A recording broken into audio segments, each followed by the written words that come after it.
اس سے پہلے روزے کے تعلق سے کچھ باتیں بیان کی گئی.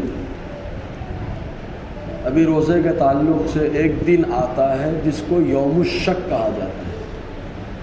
یوم الشک یعنی شعبان کی 30ویں تاریخ، شعبانی شبرات، شعبان کی 30ویں تاریخ کو چاند ہوا نہیں ہوا، 29 کو ہوا نہیں ہوا. اب تو اتنا زیادہ ٹینشن نہیں رہتا، جلدی سے خبر مل جاتی ہے کیونکہ آلات اور اسباب ہو گئے ایسے. تو یوم الشک اس کو کہا جاتا ہے کہ چاند نکلا کہ نہیں نکلا، آدمی ڈاؤٹ فل رہتا ہے. تو مسئلہ کیا ہے پورا؟ شعبان کی 30ویں تاریخ کو نفل روزہ خالص اس نیت سے خالص نفل کی نیت سے روزہ رکھ سکتے ہیں. جیسے اب کی ہوا کہ پیر کا دن تھا، اس دن آدمی نے روزہ رکھ لیا، کوئی حرج نہیں ہے. اور نفل کے سوا کوئی اور روزہ رکھا تو یہ مکروہ ہے. خالص نفل کی نیت سے روزہ رکھا تو کوئی قباحت نہیں ہے، اور کوئی اور نیت کر لیا تو یہ مکروہ ہے. کوئی اور نیت کرنے کے بعد یہ اگر چاند ہو گیا ہوگا تو رمضان کا روزہ ہے، اور چاند نہیں ہوا ہوگا تو ایسے ہی ہے، تو یہ مکروہ ہے. اب سمجھنا ہے، خالص نفل کی نیت سے کہ بھائی روزہ ہے بس اللہ کے لیے میں نے رکھ لیا، اور میں نے اللہ تعالیٰ کے لیے رکھا. کیونکہ شعبان کا روزہ آقا علیہ السلام بہت رکھتے تھے، بہت زیادہ رکھتے تھے. ایک روایت میں تو یہ آیا کہ حضور صلی اللہ علیہ وسلم پورے مہینے کا روزہ رکھتے تھے. تو نفلی روزہ رکھے کوئی قباحت نہیں، لیکن کوئی اور نیت سے، جیسے یہ کہ چاند ہو گیا تو رمضان کا روزہ ہے، نہیں چاند ہوا تو یوں ہی روزہ ہے، تو یہ مکروہ ہے. اب اس میں چاند کا جب معاملہ آتا ہے تو چاند کے تو پھر اس کے بھی مسائل کا جاننا ضروری ہے. اب ہمارے ہاں تو چاند کا معاملہ ایسا ہے کہ ہم لوگ واٹس ایپ فیس بک پہ تلاش کرتے ہیں. چاند ہوتا ہے آسمان پہ، اس کو تلاش کرتے ہیں واٹس ایپ پہ، فیس بک پہ کہاں ہوا ہے. جبکہ واٹس ایپ فیس بک پہ بھائی پرانا چاند بھی لوگ بھیج سکتے ہیں،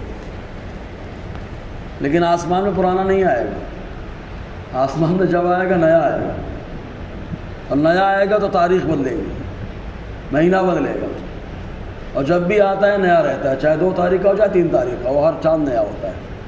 بہرحال تو حضور صلی اللہ علیہ وسلم نے بھی اس کے تعلق سے بیان فرمایا، جس کا خلاصہ یہ بنتا ہے کہ 5 مہینے ایسے آتے ہیں جن مہینوں کا چاند دیکھنا واجب کفایہ ہے.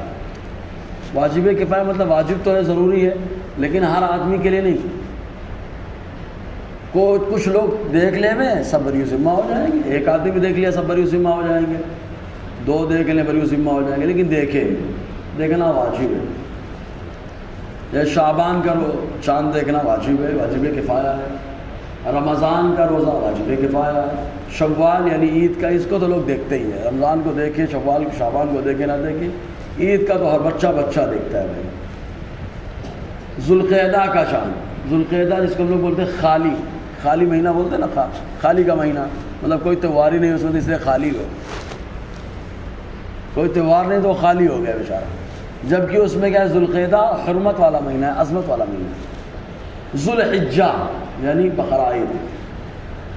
شعبان کا اس لیے کہ اگر رمضان کا چاند دیکھتے وقت بدلی یا غبار ہو تو یہ 30 پورے کر کے رمضان شروع کریں، رمضان کا روزہ رکھنے کے لیے، اور شوال کا روزہ ختم کرنے کے لیے، ذوالقعدہ کا ذوالحجہ کے لیے، اور ذوالحجہ کا بقرعید کے لیے. شعبان کی 29 کو شام کے وقت چاند دکھائی دے تو روزہ شروع کر دے، ورنہ شعبان کی 30 دن پورے کر کے روزہ رمضان کا شروع کرے. اب اس میں گواہی بھی کس کی چلتی ہے؟ چاند میں ہر غیروا گواہی دیتا ہے، میں نے چاند دیکھا ہے، میں نے چاند دیکھا ہے. آپ ایک سمجھانے کے لیے خالی بتا رہا ہوں، آپ غور کرنا. کبھی کبھی کیا آدمی جب توجہ دیتا نہیں، چاند ہو گیا تو اس کو نہیں بھی چاند ہو تو چاند جیسا کچھ دکھائی دینے لگتا ہے، باریک سی لائٹ دکھتی ہے، ایسا لگتا ہے چاند ہو گیا. تو وہ بھی صورت آتی ہے، آدمی باریک جھلک دیکھا بھاگا. اس لیے شریعت کے اندر ہر آدمی کی گواہی نہیں چلتی. شریعت نے بڑا اہتمام کیا ہے، اور یہ شریعت کا اہتمام بڑا عظمت والا اہتمام ہے. تو شریعت نے کہا گواہی کے تعلق سے، جو شخص علم حیت جانتا ہے، اس کا اپنے علم حیت کے ذریعے سے کہہ دینا کہ آج چاند ہوا یا نہیں ہوا کوئی چیز نہیں ہے۔ یہ اس کو بتانے کا مقصد صرف اور صرف یہ ہے کہ آج کیلنڈر میں تو اتنا دیا ہے، کیلنڈر میں اتنا دیا ہے، کیلنڈر میں جو لکھتے ہیں سب علم حیت کے جانکار لکھتے ہیں۔ جو شخص علم حیت کا جانکار ہے اس کا اپنے علم حیت کے ذریعے سے کہہ دینا کہ آج چاند ہوا ہے نہیں ہوا ہے اس کی کوئی حیثیت نہیں ہے، اگرچہ وہ عادل ہو، اگرچہ کئی شخص علم حیت کے جانکار اکٹھے ہو کر سب بولیں تب بھی اس کا کوئی اعتبار نہیں ہے۔ ہر گواہی میں یہ کہنا ضروری ہے کہ میں گواہی دیتا ہوں کہ بغیر اس کی شہادت نہیں، اس کو بولنا پڑے گا میں گواہی دے رہا ہوں۔ اب جب بادل ہو غبار ہو تو رمضان کا ثبوت، رمضان کے چاند کا ثبوت کیسے ہو جائے گا؟ ایک بھی مسلمان ہے، عاقل ہے، پاگل نہیں، بالغ ہے، نابالغ نہیں، مستور یا عادل شخص سے ہو جاتا ہے۔ مستور جس کے بارے میں کچھ جانتے ہی نہیں کون تھا کیا ہے، عادل مشہور ہے، بڑا متقی پرہیزگار ہے، جھوٹ نہیں بولتا ہے، ہو جاتا ہے۔ ایک آدمی بھی اگر رہا جو مسلمان ہو، کافر کا اعتبار نہیں ہے، عاقل ہو، پاگل کا اعتبار نہیں ہے، بالغ ہو، نابالغ کا اعتبار نہیں ہے، اس نے کہہ دیا گواہی ہو گئی، چاہے وہ مرد ہو یا عورت، آزاد ہو یا غلام۔ یہ ان کے ایک آدمی کی گواہی سے بھی رمضان کا چاند ہو جاتا ہے۔ فاسق اگرچہ رمضان کے چاند کی شہادت دے اس کی گواہی قابل قبول نہیں ہے۔ اب فاسق کے بارے میں دیکھ لیں، رمضان میں جہاں ایک آدمی کی گواہی چل جاتی ہے وہاں اگر فاسق آ گیا، فاسق جو کھلا کھلا شریعت کے خلاف کر رہا ہے، بہت سارے کام رہتے ہیں، نماز چھوڑ رہا ہے، روزے چھوڑ رہا ہے، آقا علیہ السلام کی سنت بلڈوزر چلا رہا ہے، تو فاسق آدمی اگرچہ رمضان کے چاند کی شہادت دے اس کی گواہی کا اعتبار نہیں ہے۔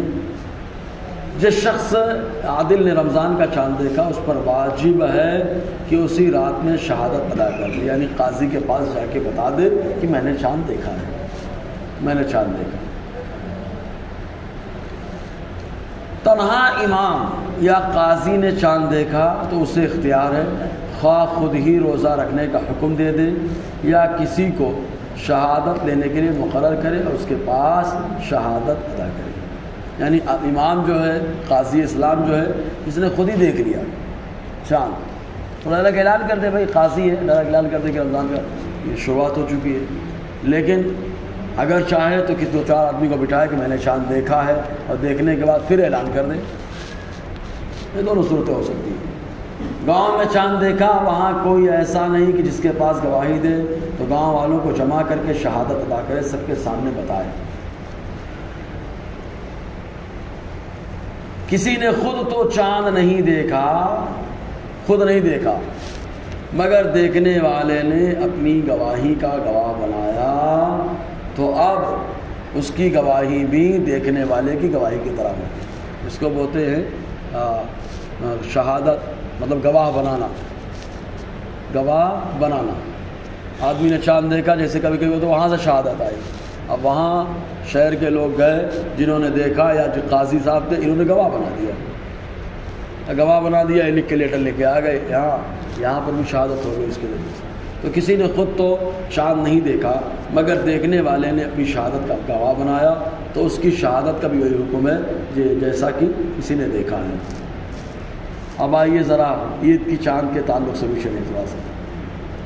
جماعت کثیرہ کی شرط اس وقت ہے جب جماعت کثیرہ نے دیکھا ہو، جب روزہ رکھنے یا عید کرنے کے لیے شہادت گزرے، اور اگر کسی اور معاملے کے لیے دو مرد یا ایک مرد، دو بھروسے مند عورتوں کی گواہی گزری، قاضی نے شہادت کی بنا پر حکم دے دیا، تو اب یہ شہادت کافی ہے۔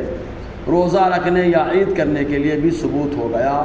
مثلا ایک شخص نے دوسرے پر دعویٰ کیا میرا اس کے ذمے اتنا دین ہے، اور اس کی میعاد یہ ٹھہری تھی کہ جب رمضان آئے تو یہ دین یعنی قرضہ ادا کرے گا، اور رمضان آ گیا مگر یہ نہیں دیتا۔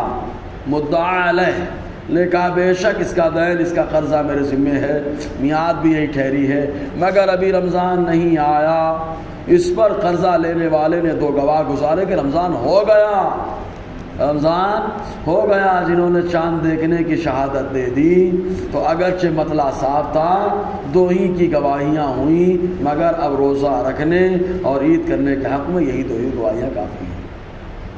مطلب معاملہ چلا کسی کا؟ قرضے کا، اور قرضے پہ اس نے گواہ گزارے چاند ہو گیا، تو جب قرضے کی میعاد مقرر ہونے پر گواہی ہو گئی تو اب یہ گواہی رمضان اور عید کے چاند کی گواہی بھی ہو گئی، روزہ رکھنے کا حکم بھی ملے گا اس سے، اور عید کا چاند ہے تو اب عید منانے کا حکم بھی ملے گا اس سے۔ یہاں مطلع صاف تھا مگر دوسری جگہ ناصاف تھا، یعنی ہوتا ہے نا ایک شہر میں مطلع صاف ہوتا ہے، جہاں چاند نکلتا ہے اس کو بولتے ہیں مطلع، اور ہمارے شاعر لوگ بولتے ہیں مطلع نعت خوانی میں، وہاں بھی ایک مطلع ہوتا ہے، یہاں بھی مطلع ہوتا ہے، یہ طلوع ہونے کی جگہ ہے۔